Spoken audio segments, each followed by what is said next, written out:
Ya, platform-platform tuh pinter banget untuk bagaimana kita tuh bisa nge-create sesuatu yang itu sebenarnya nggak iklan. Mereka menganggap bahwa ketika saya melakukan iklan, saya targetin, orang tuh langsung suka. Belum tentu, Pak. Mana lebih efektif? Mikro influencer, nano influencer, atau selebriti? Mikro sih. Mikro.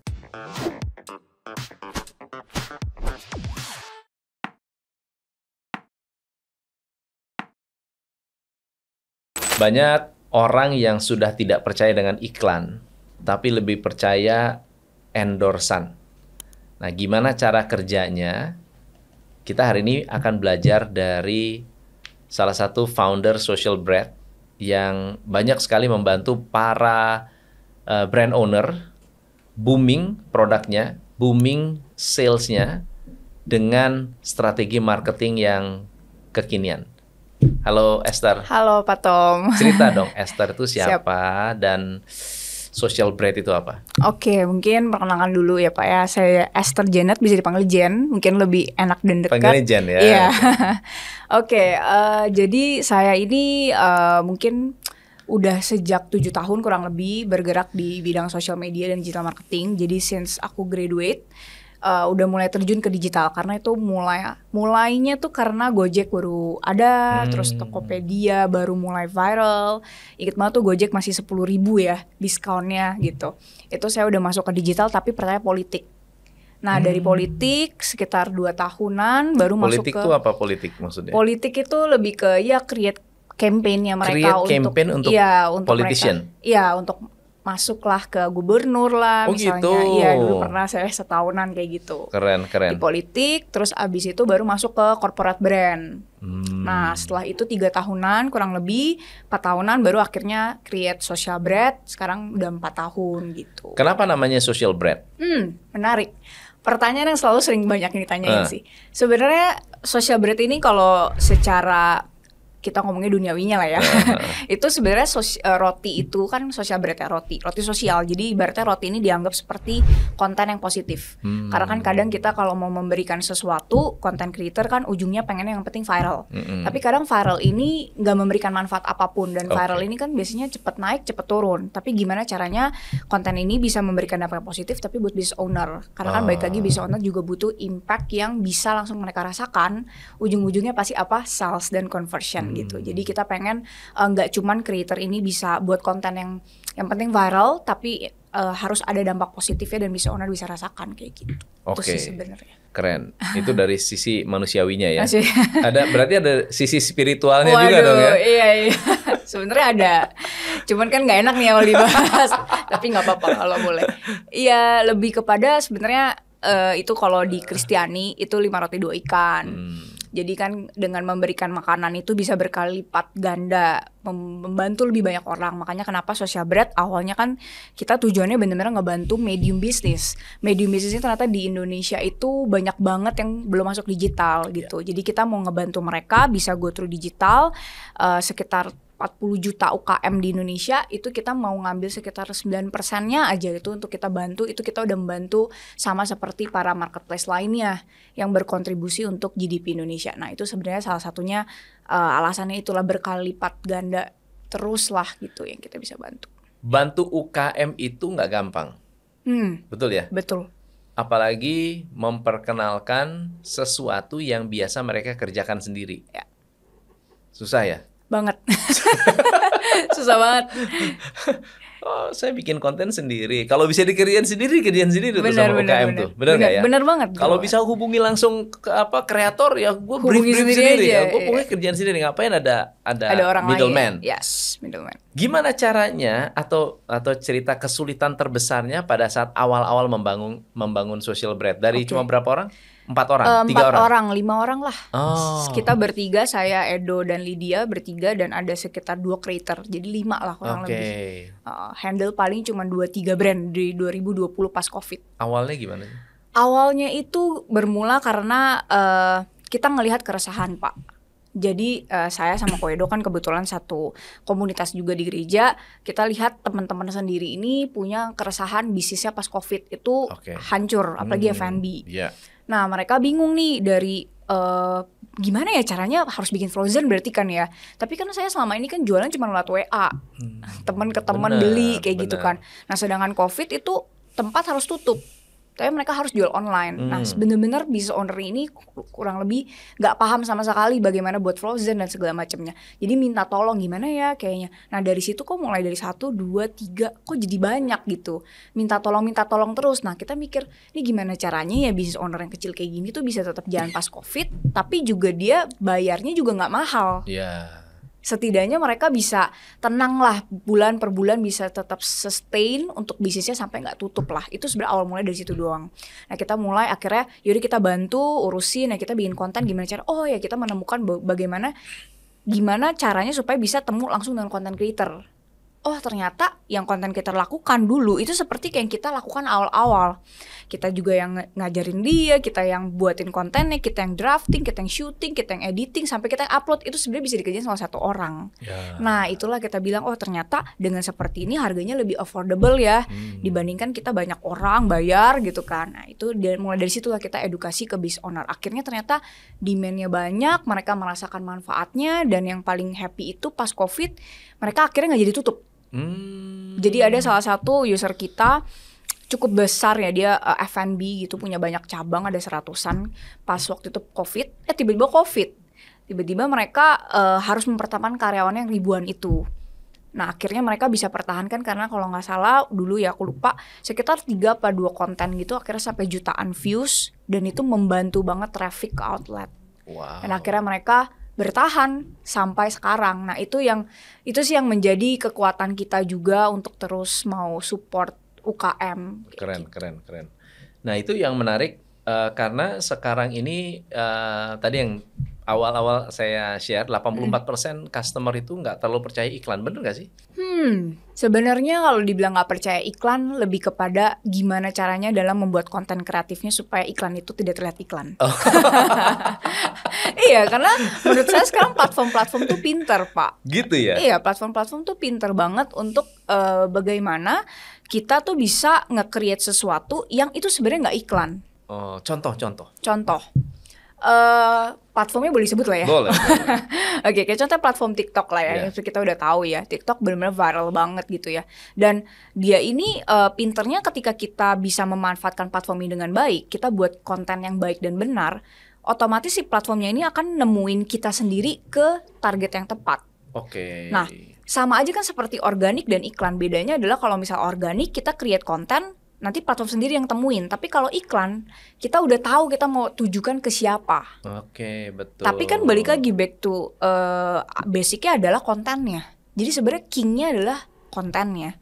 Nah, bagaimana sih konten tersebut bisa kita create supaya dia tidak terlihat seperti iklan, which is adalah udah nggak bisa lagi hard sell.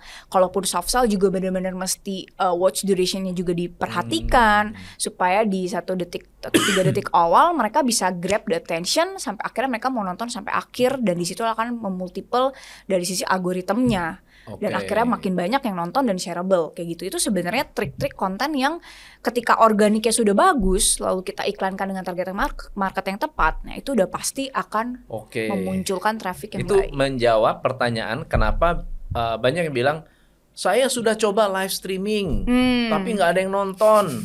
Waktu kita lihat postnya cuma 1, hanya 2. Betul. Kontennya juga jelek. Betul, gitu ya, nggak jelas banget gitu.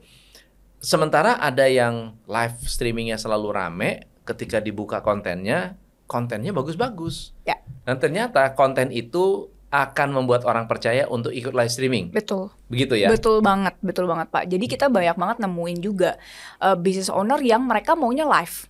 Langsung aja deh live streaming. Betul. Gitu ya, live streaming deh.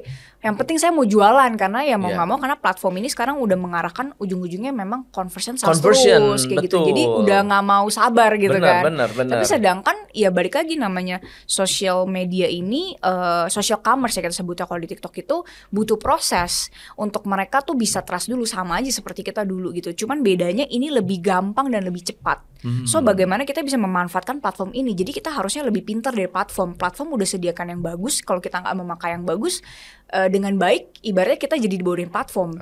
Nah jadi bagaimana kita tahu bahwa si live shopping ini dan live streaming ini butuh traffic. Nah, dia pinternya adalah dia connect sama konten dan shop itu. Jadi mereka sangat berkesinambungan satu algoritma. Jadi ketika satu naik akan berhubungan dengan yang satunya lagi, satunya naik akan berhubungan dengan satunya lagi. Jadi kalau kita nggak bisa terpisahkan lah, inti kayak gitu. Nah, that's why kalau di kita selalu kita edukasi start adalah konten, create konten video sebenar mungkin, sebaik mungkin, sesuai dengan target. Ketika sudah ada masanya, baru kita mulai start to create live shopping. Karena ketika kita create live shopping ini, kita mulai ada yang tadi Bapak bilang benar, ketika lihat trafficnya, ada kontennya mulai ini berarti sebenarnya proven ya, ini trust ya, ini kayaknya nggak bohong ya, ini kayak sepertinya benar udah ada yang beli ya, karena udah ada trafficnya kayak gitu. Jadi memang startnya konten dulu, baru move to live stream, bukan kebalik gitu. Bukan kebalik. Orang berpikir kalau saya ikut live stream berarti konten saya bakal naik, terbalik. Harusnya konten dulu yang disukai, personalnya disukai, isinya mendidik. Saat mereka live streaming, mereka mau tahu lebih panjang, mau tahu lebih lama gitu ya. Betul sekali. Gimana caranya membuat sebuah konten yang akan ditonton secara lama atau ditonton sampai habis? Oke. Jadi kalau di Social Bird kita punya 3 strategi, Pak. Kita ada hub, sama hero. Nah, dari hub ini adalah konten yang sifatnya untuk membantu. Jadi ya namanya hub ya, membantu dalam arti kita memberikan manfaat. Gitu, memberikan manfaat berarti kan edukasi, yang sekarang semua orang tuh kontennya edukasi, memberikan manfaat segala macam. Tapi nggak sekadar memberikan manfaat. Manfaat ini perlu kita breakdown dalam arti apa sih sebenarnya message atau keunikan yang dimiliki oleh si produk atau brand tersebut atau servicesnya gitu, karena pasti punya diferensiasi dan strengthnya ya Pak ya. Nah itu yang harus diomongin terus berulang-ulang sampai orang bosan deh ibaratnya, sampai orang melekat di kepala, karena kan namanya komunikasi media massa nggak bisa sifatnya cuma satu kali karena udah terlalu banyak konsumsi konten gitu Pak. Nah lalu yang kedua sifatnya hub. Jadi ini sifatnya konten yang kita mengingatkan atau menjelaskan tentang kayak brandnya, historinya, mungkin production, di balik cerita ini tuh ada apa sih kisahnya kayak gitu. Dan itu sebenarnya buat menaikkan engagement atau kita bikin inner circle kita sendiri. Jadi memang orang-orang yang mungkin sudah tahu kita, tapi mereka mungkin belum pernah conversion sama kita kayak gitu. Nah kalau yang tadi itu udah sifatnya orang-orang yang udah tahu kita lah kayak gitu. Mungkin hub, dan the last adalah hero. Ya, kalau misalnya hero ini sifatnya untuk yang tren. Nah, boosternya nih. Betul, ibaratnya mood boosternya gitu Pak. Nah, sifat-sifat yang tren ini kan biasanya 2 minggu abis itu tutup. Ntar nggak ada lagi, ntar ini lagi, harus kita ganti terus kan. Tapi tren ini sebenarnya untuk meningkatkan yaitu FOMO, meningkatkan awareness-nya lebih, dan kita menyasar orang yang sama sekali unknown sama kita. Mereka nggak tahu sama kita, mereka bahkan mungkin belum pernah mengkonsumsi produk kita ataupun belum tahu kompetitor brand kita. Wah keren. Jadi dia benar-benar nggak ngerti kita siapa. Nah itu biasanya kita dapetin, dapetin algoritmnya Pak sebenarnya. Jadi kadang ada orang yang pengennya, aduh saya pokoknya konten tren aja deh, yang lainnya nggak usah karena tren doang nih yang paling oke. Enggak juga, karena nggak kita gitu juga punya ya. Target audiensnya kan masing-masing berbeda. Betul. Ada orang yang sudah tahu kita, ada orang yang mungkin sudah pernah mengkonsumsi produk kita tapi mereka nggak beli lagi, mereka butuh loyal. Ada yang sama sekali nggak tahu, tapi bagaimana kita bisa reach mereka. Jadi setiap konten itu punya targetnya masing-masing, dan kita perlu melakukan repetition ya, ulang terus. Tapi ibaratnya lebih ke brainstorm kontennya. Jadi type of kontennya itu yang banyak banget. Sehingga bisa mungkin sifatnya ada storytelling, bisa ada yang sifatnya nanti cuman kayak mungkin fun, mungkin nanti ada yang brand. Nah itu yang type of konten yang perlu di brainstorming, yang bisa macam banget, sampaikannya experience lah dan lain-lain itu bisa. Tapi yang penting 3 itu sih yang jadi pilarnya. Nah ini menarik karena kalau kita bicara help itu kan lebih cocok untuk produk-produk yang memang menyelesaikan masalah. Kalau untuk personal brand gimana? Wah, buat Pak Tom nih. Buat saya. Pak Tom sendiri kan menyelesaikan masalah, pasti hadir. Iya, betul kan? Memberikan solusi, which is adalah meningkatkan para business owner supaya bisa scale up kan. Itu sudah memberikan solusi. Tapi menurut saya kontennya harus help. Kayak gimana tuh kalau help? Mungkin ya itu helpnya mungkin dari POV-nya Pak Tom yang menjadi keunikan yang berbeda dengan bisnis coach lain. Karena gini, menurut saya gini, supply itu pasti kan berbanding lurus dengan demand. Betul. Pasti ya Pak ya. Semakin banyak para pebisnis, pasti semakin banyak juga bisnis coach yang membantu. Betul. Tapi apa yang menjadi diferensiasinya bisnis coachnya Pak Tom dengan other bisnis coach lainnya yang melakukan hal yang serupa dengan servis yang sama? Nah, walaupun sebetulnya marketnya kecil, itu gimana tuh? Saya ini cerita perjalanan kita ya dalam dunia sosial media. Jadi dulu saya ketika menggunakan sosial media pertama kali itu nggak pernah punya strategi. Strategi awalnya adalah saya hanya menyampaikan yang menjadi unek-unek saya. Satu, unek-unek. Atau yang kedua, kasus. Hari ini saya habis coaching, terus saya bikin konten tentang kasus coaching yang saya temui, gitu ya. Dan itu pun unedited kontennya, nggak pernah diedit. Makanya pokoknya jelek lah. Tapi bagus, maksudnya orang nonton. Sayangnya, ketika dibandingkan dengan konten lainnya atau teman-teman lainnya, mereka dapat view yang sangat banyak. Dan ketika dianalisa oleh teman-teman yang mengerti tentang brand, wah bro, lu punya konten terlalu sempit, terlalu teknis gitu, terlalu teknis. Jadi lu menyampaikan daging semua, tapi yang benar-benar membutuhkan itu terlalu sedikit. Itu gimana tuh ya? Sebenarnya itu menarik sih. Bisa ditelaah lebih lanjut sih Pak. Cuman kalau dari kita biasanya kalau bisnis itu ada sifatnya yang servicesnya yang buat short term, ada yang buat long term. Maksudnya kayak bensinnya yang buat panjang sama ada yang buat bensin. Ya udah buat perman lah gitu Pak. Itu ya Socialbird juga lakukan. Jadi kayak kita tetap harus ada di mana punya 2 atau 3 type lah. Jadi yang sebenarnya di sosial media yang buat di in-frame itu adalah supaya orang mengingat Pak Tom as apa. Oke. Tapi itu kan susah tuh untuk mendapatkan itu, mengingat as apa itu kan susah tuh. Ya, nah itulah menurut saya kayak bener-bener harus punya daya tarik atau yang menjadi strength point-nya Pak Tom dibandingkan bisnis coach lainnya. Itu sih, karena menurut saya kalau bisnis coach lainnya kan kurang lebih sama ya semua ya Pak ya. Pasti, maksudnya menjelaskannya hal yang sama, tapi mungkin ada hal-hal yang bisa diambil yang menjadi keunikan yang bener-bener tuh ya the one and only yang Bapak ambil cuma daerah itu, walaupun sebenarnya bisa yang lainnya. Ketika mereka udah, kita kan sebenarnya cuma butuh nge-grab pasar pertama, after itu kan mereka upgrade gitu kan, upgrade untuk long termnya. Mungkin gitu. Angle-nya ambil hanya angle marketing aja gitu ya. Betul, benar.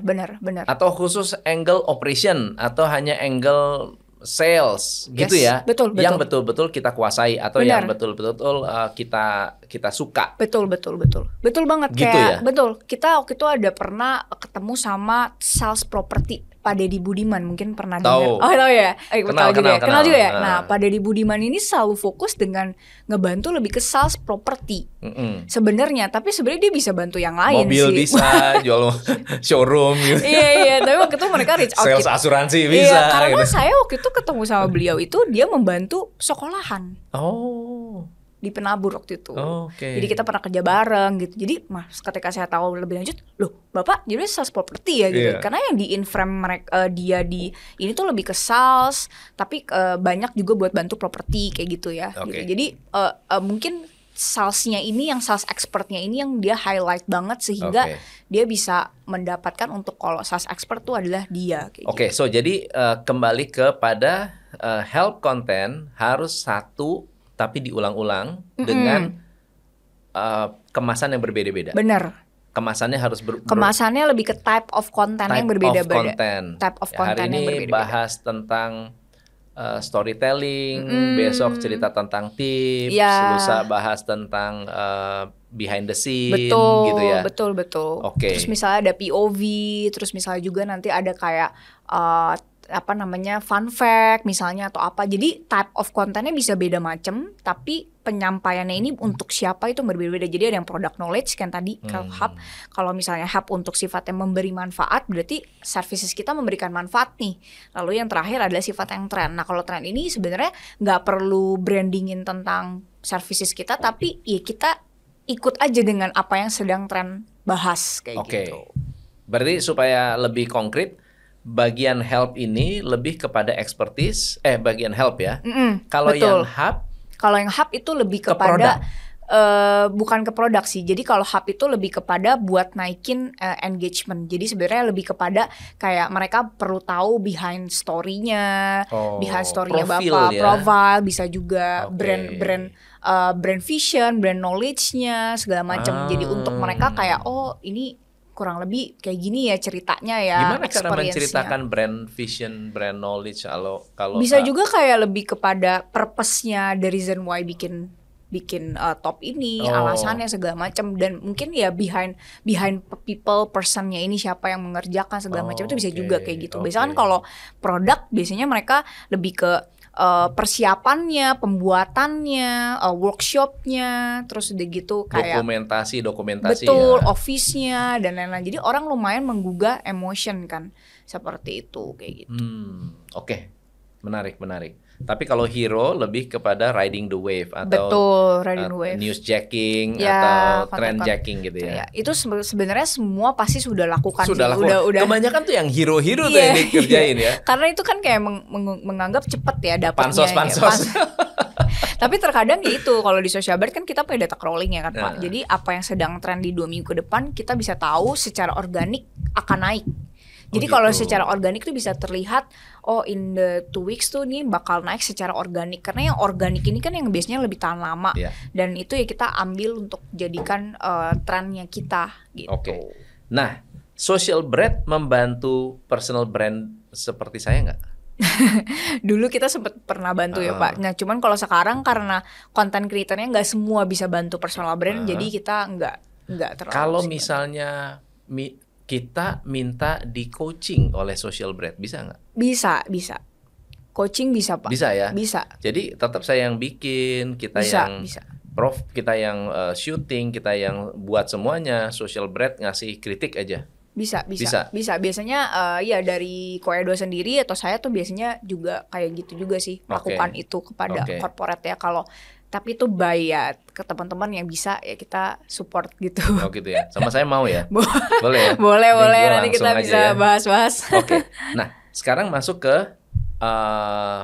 para brand yang bingung dengan traffic. Jadi problem yang saya temui saat ini adalah mereka beriklan, mereka dapat sales dari iklan, tetapi tetap susah dikenal karena reach-nya kurang. Kan iklan terbatas. Mereka iklan 1 juta, harus iklan miliaran mungkin kalau sampai reach-nya luar biasa. Nah akhirnya mereka mencoba untuk menggunakan influencer. Tapi masalahnya adalah memanage influencer itu tidak mudah. Betul. Mencarinya nggak gampang, negonya nggak gampang, belum ngebriefnya. Nah, banyak yang sudah melakukan itu semua dan berhasil mendapatkan influencer, tetapi hasilnya nggak maksimal. Sampai akhirnya mereka merasa, aduh saya stres. Kenapa? Saya jelasin begini, dilakukannya ini, hasilnya nggak sesuai dengan yang saya mau. Nah, mau revisi kan susah. Itu dialami nggak sih sama social brand? Sebenarnya kalau yang pertama tadi bilang reach ya Pak ya, balik lagi sih sebenarnya brand ini ada masa perjalanan ya Pak. Yang sehat itu adalah sebenarnya kalau di kita minimal 3-6 bulan tuh kalau start from zero tuh baru mulai kelihatan. Tapi untuk sekarang di zaman sekarang aja tuh udah sangat cepat menurut saya. Dulu kita pakai Instagram nggak menghasilkan uang aja mereka pada mau pakai sampai 5 tahun. Betul.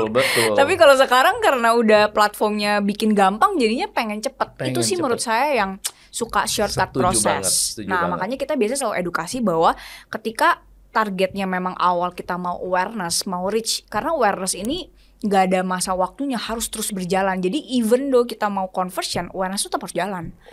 Karena nggak bisa kita stop dong. Awareness itu kan kita mau dapat market baru terus setiap hari dong Pak, ya kan? Dan market baru setiap hari ini pun belum tentu mereka convert, karena kan masih ada dengan iklan maupun betul, dengan organik.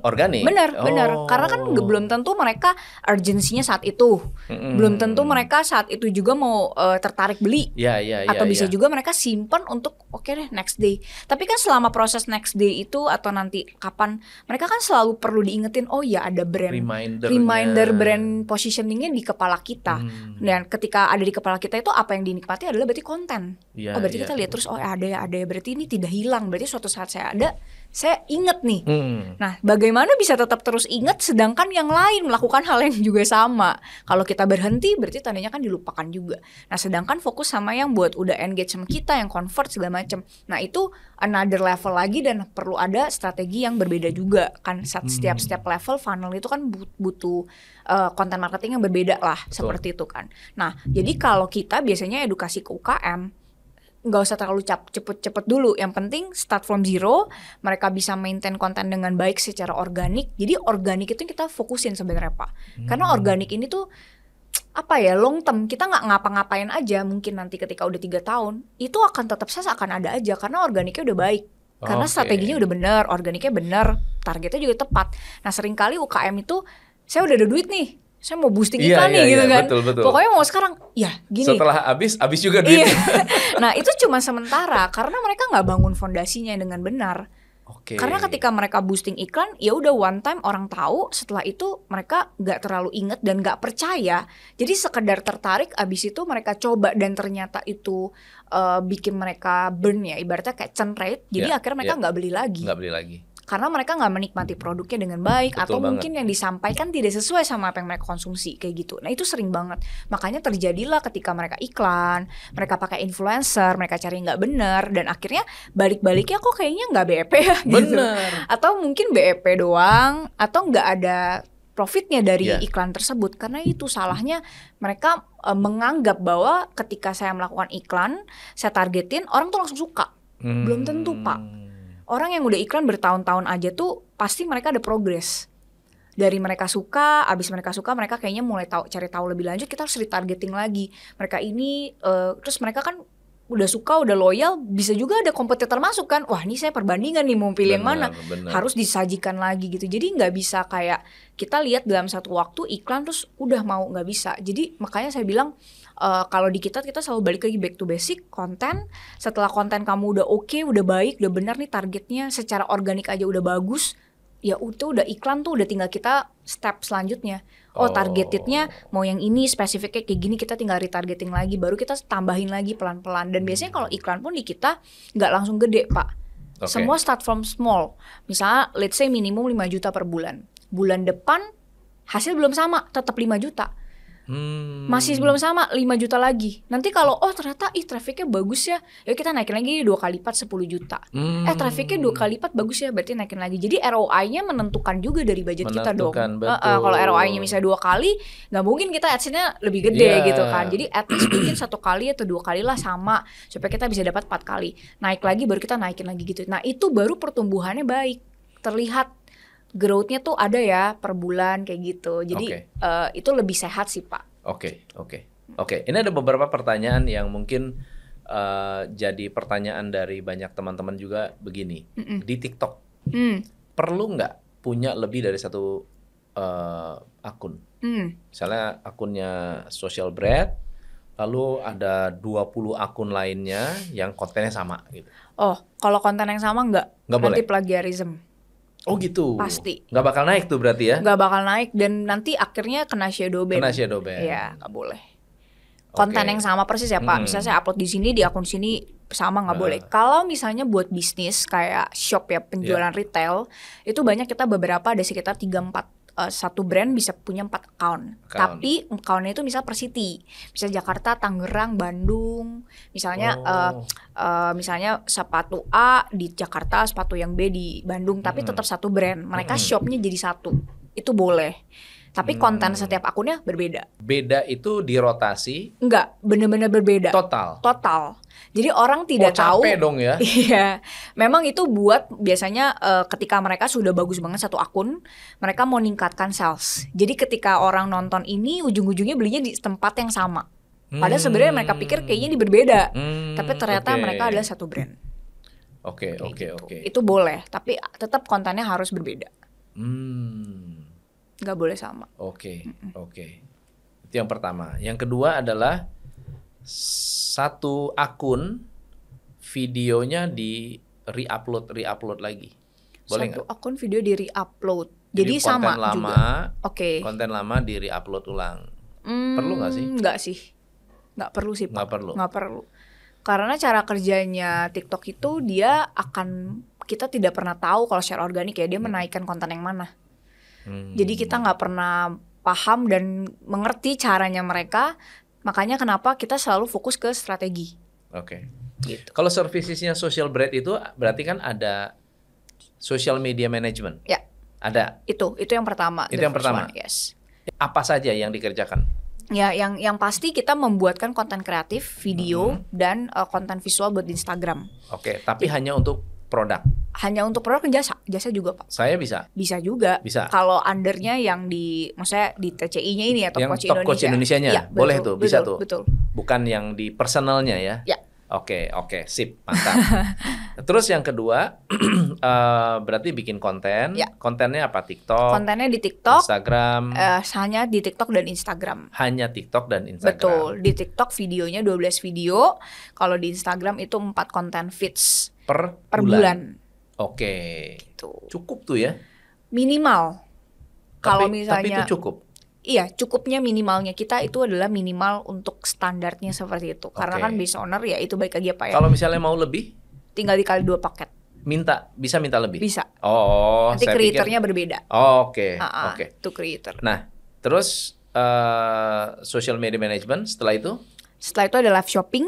Live shopping. Ya. Live shopping ini gimana cara live kerjanya? shopping ini sama seperti konten, benar-benar semua kita yang create, Pak.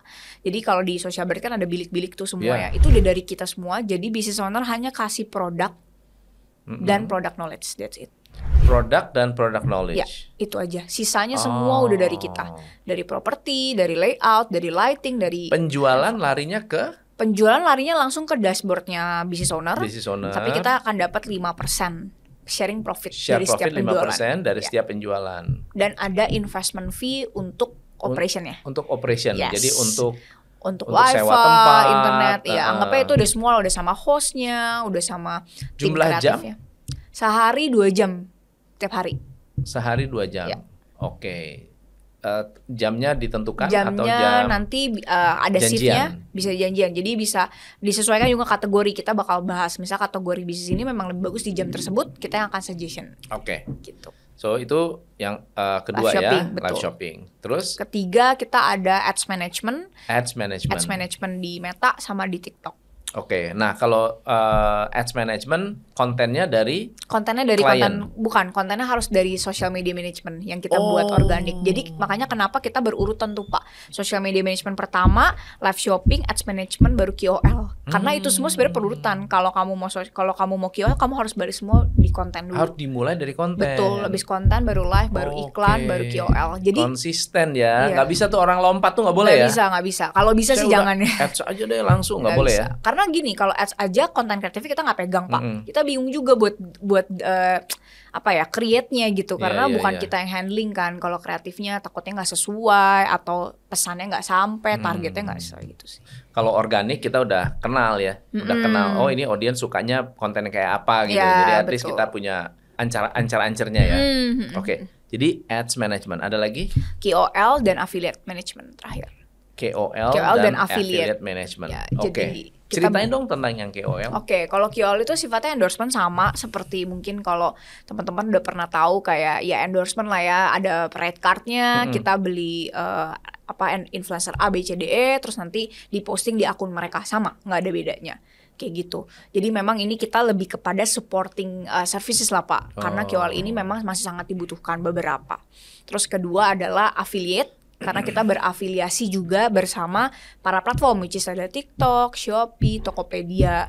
Jadi biasanya kita tuh sebagai kreatif partnernya platform untuk juga membantu business owner atau brand-brand daripada platform tersebut. Nah, untuk apa? Untuk membantu menjadi affiliate. Jadi ya itu lebih kepada semacam reseller lah ya, tapi di versi online gitu. Kalau produknya teknologi bisa nggak sih? Bisa. Apps gitu bisa? Aplikasi? Bisa. Itu untuk social media management bisa. Ada nggak? Ada sih, cuman nggak banyak. Ada nggak banyak? Nggak banyak. Tapi bisa. Bisa. Efektif nggak? Balik lagi itu efektifnya pasti ujung-ujungnya lebih ke tujuan goalsnya Pak. App install pasti kan, kalau mau di AdSense, app install atau mungkin memang lebih kepada buat dapetin traffic, orang tahu apps-nya dulu. Mungkin lebih ke traffic ya.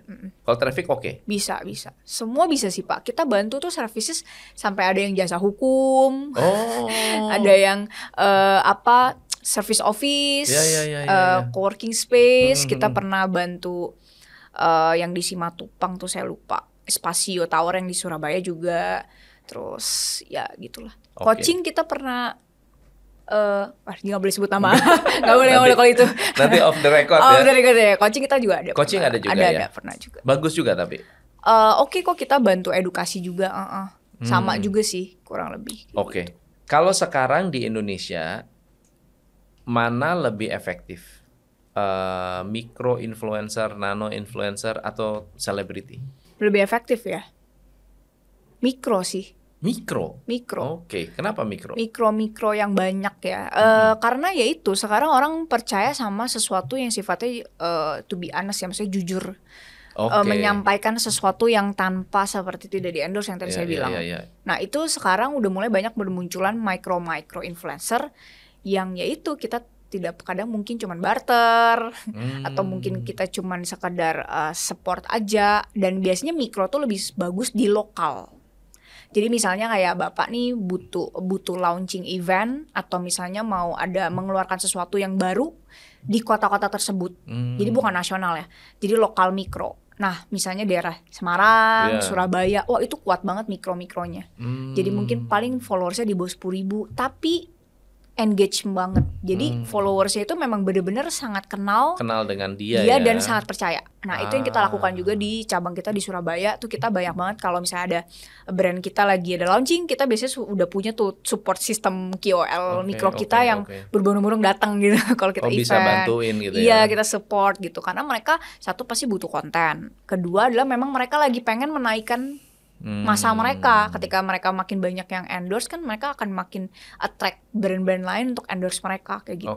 Jadi community sih, itu semacam kayak community yang cukup baik kalau mikro. Nah dari pengalaman Jen di Social Bread, produk apa sih yang paling trending saat ini? Produk yang paling trending. Kategori produk lah, kategori. Masih tetap F&B, fashion, sama health and beauty. F&B, fashion, health and beauty. Karena dari dulu itu yang paling menjulang tinggi banget jumlah. Masih tinggi ya? Tinggi. Karena kan health and beauty itu banyak macam ya Pak ya. Terus kalau F&B tetap nggak bisa ya. Misalnya supply demand-nya makin banyak juga kan. Kita semua butuh makan dan makanan makin bervariasi. Dan fashion juga ya semua yang kita pakai setiap hari, dan itu daily wear lah, casual ataupun mungkin yang profesional. Itu juga 3 itu sih yang bener-bener banyak banget. Keren. Wah, make sense. Berarti harus bikin itu ya. Bikin ini merchandise TCI. Kita jualin baju TCI. Bisa. Seberapa penting buat business owner punya visi misi ketika bekerja sama dengan Social Bread? Sangat penting tuh Pak. Sangat penting. Terima kasih banget pertanyaannya. Sangat membantu. Penting banget karena apa ya, business owner itu perlu punya mindset bahwa ketika bareng sama Social Bread itu kita berjalan bersama. Makanya tagline kita tuh bertumbuh bersama. Kalau misalnya kita tahu ya, dengar mungkin ya, saya sebut lah mungkin agency lah ya. Saya dulu juga background agency gitu. Saya ngerti bahwa kita yang penting tuh bantu klien. Iya. Yang penting kita dibayar gitu. Tapi kalau Social Bird ini kita hadir sebagai ekosistem, bagaimana kita bisa support bisnis kalian untuk grow bareng sama kita. Karena kalau Social Bird-nya grow, pasti kalian grow. Nggak mungkin Betul timpang dong. Pak, gitu kan. Jadi itu mindset business owner yang memang mau berani masuk digital. Karena kalau takut-takut, nggak percaya gitu kan, sama aja lah kalau kita berteman atau berpartner kan, kalau kita curigaan gitu ya Pak, itu pasti akhirnya jadinya beda. Tapi ketika yang benar-benar bisa percaya sama kita, mau berjalan bareng, bertumbuh, dengerin dan ngikutin semua step kita, jalan bareng, itu mungkin efeknya nggak langsung, ada yang langsung, ada juga yang bertahap, tapi mereka merasakan, oh iya ya ternyata memang ini proses yang panjang, tapi saya bisa rasakan man per man, ada manfaatnya, ada efeknya segala macam. Nah seringkali business owner ini mindsetnya salah dan mereka belum berani, sehingga ya mereka ya gitu lah, ibaratnya nggak nurut lah ya Pak, nggak taat gitu. Jadi semau-maunya kayak gitu, walaupun mungkin kita udah kasih suggestion. Nah itu sih penting banget, karena kita bener-bener tuh memanage, karena kita membantu manage kelola akun sosial media bisnis ya. Jadi kita nggak sekedar cuman nge-upload konten, tapi kita juga mikirin bagaimana ini komunikasinya bisa sampai, bagaimana dari komunikasi wording ini bisa disampaikan bentuk visual yang menarik sehingga orang bisa nonton. Itu kan banyak fase yang kita juga perlu brainstorming dan research. Betul. Jadi ketika kita udah sampaikan, ya seringkali mungkin business owner yang masih suka bercanda atau nyeleweng lah ya gitu Pak. Jadi nggak mengikuti gitu. Sama ya business coach kan juga kayak gitu ya Pak ya. Kadang kita suka sebel sendiri, kesel sendiri gitu. Tapi ya gitu, memang kenyataannya ternyata seperti itu. Karena ya sekarang karena kompetitor makin banyak, supply makin banyak, kita sebagai business owner memang mesti ngelakuin bagian kita lah, development produk gitu ya dan bisnisnya. Tapi untuk promotionnya tuh bisa diserahkan sama Social Bird untuk dipercayakan. Nah untuk dipercayakan aja kan perlu ada effort untuk percaya dan mengerjakan bagian mereka, gitu. Jadi ya itu ada hal yang perlu diedukasi banyak sih, panjang, karena mereka terbiasa punya sistem yang pernah udah dikecewakan. Jadi mereka merasa semuanya sama, atau yang kedua adalah mereka menganggap bahwa oh ini semua udah bagianmu, ngerti. Serah terima deh, udah pusing gitu kan Pak. Nah sebenarnya ada bagian mereka yang mereka harus kerjakan, yang mereka terlalaikan itu sih sebenarnya. Bener. Ternyata sama juga sama kita ya. ngerti juga ya. Sama lah Pak, itu selalu dialami. Social Bird sekarang membuat aplikasi buat apa ya? Kita buat aplikasi tujuannya untuk lebih bisa menjangkau UKM lebih baik lagi Pak. Sedangkan kalau misalnya kita dulu manual, kita nggak bisa tuh ngejar sampai jutaan UKM kan kalau kita mau bantu. Nah ada aplikasi jadi lebih gampang, lebih mudah, lebih efisien. Jadi business owner sekali klik download bisa langsung dibantu dalam berapa kali step aja, langsung mereka ketemu content creator. Saya kan udah masuk aplikasinya Social Bird ya. Nih. Wow. Mantap. Udah dong. Terima kasih. Udah dong. Harus download aplikasinya. Jadi di situ ada beberapa hal yang mungkin menarik nih. Karena kadang-kadang kita gara-gara ngisi aja itu jadi kepikiran banyak ide. Gara-gara ngisi ini. Iya benar. Soalnya susah ya Pak. Bener ya. Harus ada SWOT analisisnya. Betul. Kekuatan saya apa, kelemahan saya apa. Terus dari situ ketemu banyak sekali satu ide untuk berkomunikasi nanti dengan si influencer. Betul. Nah, jadi kalau teman-teman belum download, harus download Social Bird di App Store sudah ada, di Google Play juga udah ada. Dan di sana ada satu guideline untuk diisi tentang biodata bisnis Anda, produknya apa, segala macam. Pokoknya lengkap sekali. Nah, di situ bisa langsung connect dengan influencer. Betul. Betul ya? Betul. Itu yang menarik. Nah, di mana letak Social Bird nanti pada saat jadi saya mau tahu mekanismenya nih. Jadi saya udah isi nih. Sudah isi, saya mau di Jakarta Barat, Jakarta ini, pokoknya boleh tuh ya diisi semua ya. Boleh. Jadi kalau saya sekarang di Kelapa Gading, nggak harus Kelapa Gading saja dong. Nggak harus, tapi memang preferable-nya di daerah-daerah situ supaya kita lebih dekat. Oke lah, Jakarta Utara, Kelapa Gading, Jakarta Barat, Bekasi, sekitar sini. Betul. Oke. Nah, setelah itu kita pilih kan, nanti kan muncul tuh ada banyak influencer. Kalau kita pilih semua boleh? Nggak bisa, pilihnya hanya satu. Oh, pilihnya Hanya satu. Jadi satu business owner akan ketemu sama satu content creator satu only. content creator. Oke, nah si content creator ini akan membuat apa? Nah, akan membuatkan konten tadi 12 video tersebut. 12 video. 12 video. Pakai wajah beliau. Betul. Dan berarti pakai dia yang bercerita gitu dong. Betul. Jadi dia yang dari yang biodata bisnisnya di Bapak Dari isi cerita, itu akan nanti diintegrate jadi bentuk brief yang akan mereka terima di aplikasi creator mereka, di dashboard mereka sendiri Nggak lagi. sama nih ya? Nggak sama Social Bird Oke. Partner. Mereka akan lihat dari situ, mereka akan ini kebutuhannya. Lalu mereka akan drafting, bikinin kontennya, drafting dulu, brainstorming, drafting, nanti akan bentuk jadi draft. Nah, draft itu yang nanti akan Bapak terima Di-approve. ya dikasih lihat doang sih. Ya. Ini Pak seperti ini ya, nanti akan di grup chat tersebut, nanti dia kasih lihat, baru deh nanti mereka akan syuting. Dalam 1 bulan itu, syutingnya biasanya 2 kali untuk kebutuhan 12 video. Nanti setelah selesai mereka upload, nah linknya terus akan masuk di upcoming projectnya Bapak. Oh sudah terupload, nanti otomatis Bapak bisa lihat juga di akunnya Bapak udah terupload. Dan itu semua yang kerjain dari creator. Oke. Gitu. Nah, yang tadi tuh video itu bisa own atau tidak? Itu udah jadi hak milik Bapak. Oh, Karena kan itu kita video upload, milik kita? iya karena kita uploadnya di akunnya. tempat kita? Betul. Oh. Ini bukan endorsement Pak.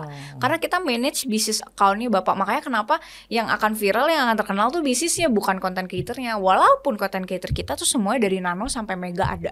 Oke. Mereka punya masa followers di akun mereka sendiri. Berarti kalau saya mau lebih dari 1, boleh dong? Kalau lebih dari 1 berarti proyeknya 2. Iya, boleh dong. Bisa. Artinya nggak.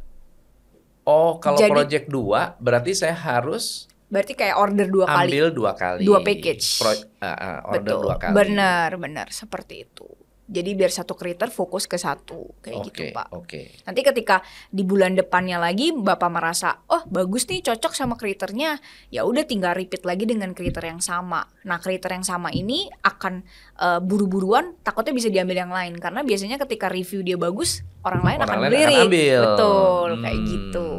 Oke. Gitu. Wah, seru ya. Seru ya. Nah, berarti ini akan jadi satu proses yang sangat memudahkan karena sudah dikurasi sebelumnya kan. Betul. Ya. Berarti minimal kreatornya itu sudah pernah bekerja sama dengan social brand, Betul.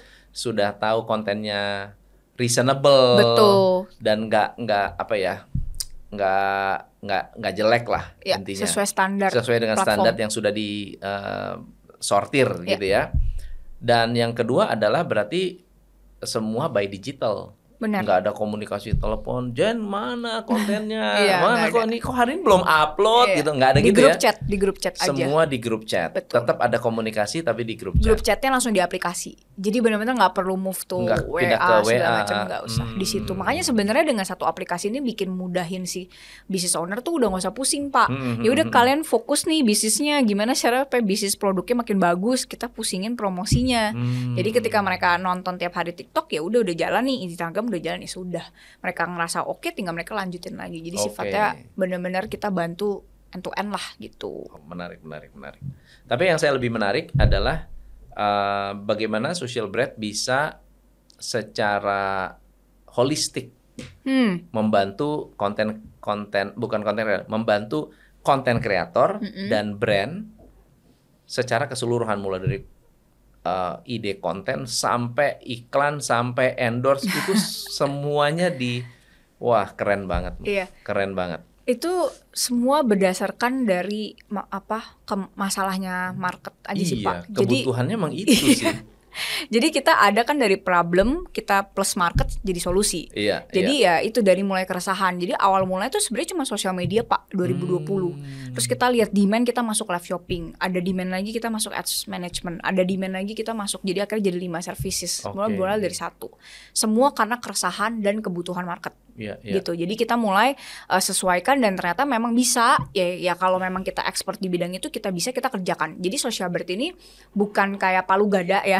Tapi benar-benar yang memang kita expert di situ kita akan lakukan, kita akan buat. Selama itu bikin business owner grow. Makanya social bird ini sebenarnya kita semacam mini komunitas business owner juga Pak, dengan mini komunitasnya content creator. Jadi business owner di kita ini kan ratusan ya yang bareng sama kita sekarang. Jadi kita juga sering buat gathering, bikin acara gitu, ketemu mereka.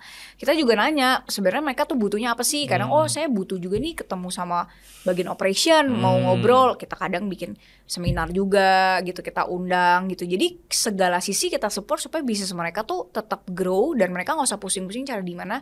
Di Socialbird tuh ekosistemnya juga lengkap. Nah itu soon tuh nanti di aplikasi tuh juga kita mau ngembangin seperti itu Pak gitu. Jadi memang holistiknya tuh karena kita tujuan utamanya adalah pengen bisnis owner, bisnis kecil ini tuh bisa grow, mereka sustain, at least lah mereka tuh profitable terus lah tiap bulan, mereka bisa grow dan mereka nggak usah pusing lagi untuk bagaimana nih saya harus masuk digital tapi dipaksa tapi nggak ngerti apa-apa. Dengan harga yang affordable, at least mereka mulai pinter lah, mulai teredukasi dan nggak bisa dibohongin sama timnya. Betul, gitu. betul. Dan kalau keluhan dari teman-teman di UKM, mereka itu sangat takut dengan approach KOL karena rate card-nya mahal-mahal kira-kira. Dan kalau minta endorse, terus minta rate card, abis itu di ghosting, mereka juga nggak enak juga gitu. So ini adalah solusi yang saya rasa sangat cocok sekali, tepat banget. Bisa. So apa yang harus diwaspadai oleh UKM saat bekerja sama dengan KOL? Kalau let's say tidak menggunakan atau direct dealing dengan para KOL, apa sih yang harus diperhatikan?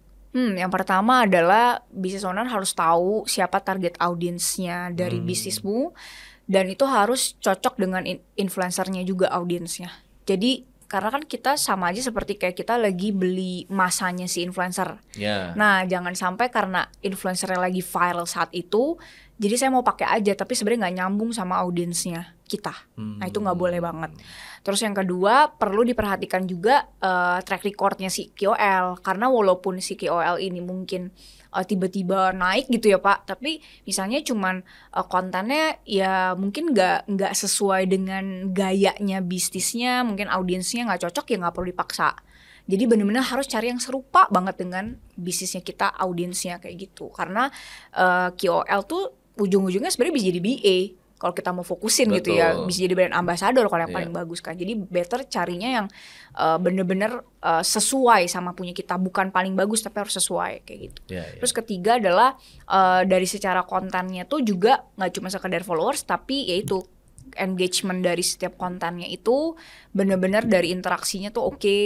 Terus juga dari hasil kontennya kayak gitu. Itu biasanya kita perhatikan juga Pak gitu. Jadi nggak cuman asal sekadar oh ya oke, tapi kita benar-benar telaah juga IR-nya mereka kayak gitu dan hasilnya seperti apa kayak gitu sih. Baru sama kita punya rapot ya. Jadi biasanya kalau Socialbird punya rapot sendiri yang mana yang emang pernah blacklist atau pernah red flag ya kita biasanya udah kasih rapotnya merah, kita nggak pakai lagi kayak gitu. Nah mungkin kalau buat business owner ya itu kan terjadi ketika sudah mengalami ya. Cuman kalau misalnya udah ya udah nggak usah dipakai lagi, pakainya yang memang udah pernah proven aja kayak gitu. Itu sih kalau tips-tipsnya yang bisa dipakai.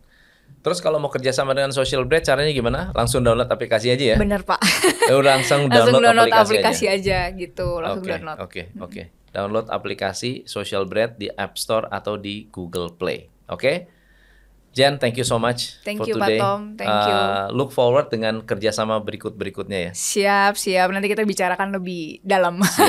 Siap. Thank you teman-teman yang sudah bergabung. Saya Tom MC Fle, salam pencerahan. Hanya di Top Coach Indonesia.